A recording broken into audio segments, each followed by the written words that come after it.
6.4 Powerstroke came in with no start, and cranking it, viewing the data, it was not developing fuel rail pressure on the high side pressure part of the pump. And I tested lift pump pressure, which it's got a test port right here, and we had pressure. It was like 10 psi or so, but it had bubbles in it, and I noticed that when I would relieve the fuel system pressure with my tester, it had air bubbles in there.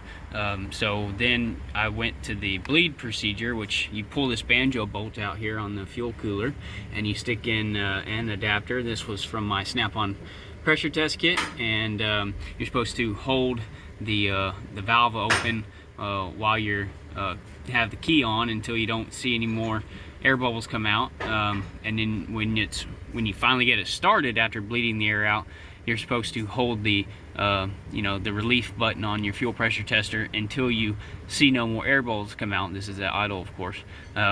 Well, we kept getting air out of this fitting, so I ended up going down to the lift pump here on the side of the frame rail.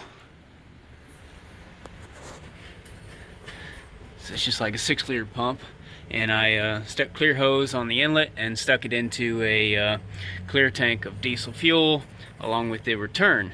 And when the pump was running, it was pumping a lot of air at first, but then the air finally gets smaller and smaller. I had to run this pump for a long time to pump the air out. Finally, all the air was out, and I was also holding the fuel pressure tester up there at the top that I just showed you.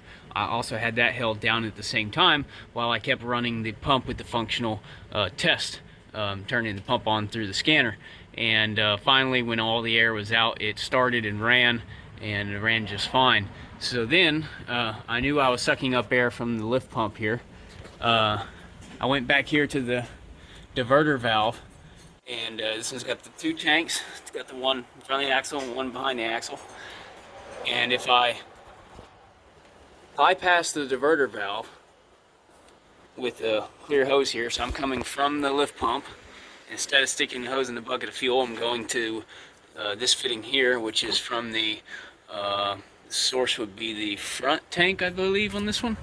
Yeah, this should be I think the front tank. But anyways, I'm bypassing the diverter valve, and we have no air coming. You can see no air bubbles here. Truck starts and runs just fine. No more air. So the diverter valve itself is actually bad.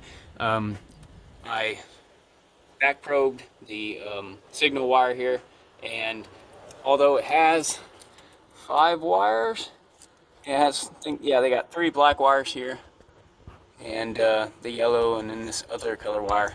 Only 2 of those wires are used on the wiring diagram. I'm not sure why it has the 3 black ones. It does have pins on the actual diverter valve, but it just reverses the polarity on those front 2 wires to change from the front tank to rear tank. And I had somebody in the truck, and he was flipping the switch, and we were getting that polarity switching, and we had good ground, we had good power both ways, but the valve was not making any noise and no nothing, so the valve itself is stuck.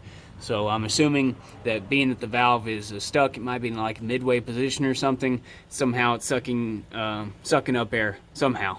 So I'm going to put a new valve in here. We'll see what happens. So the new fuel tank diverter valve did fix the problem. You no longer have air in the fuel system.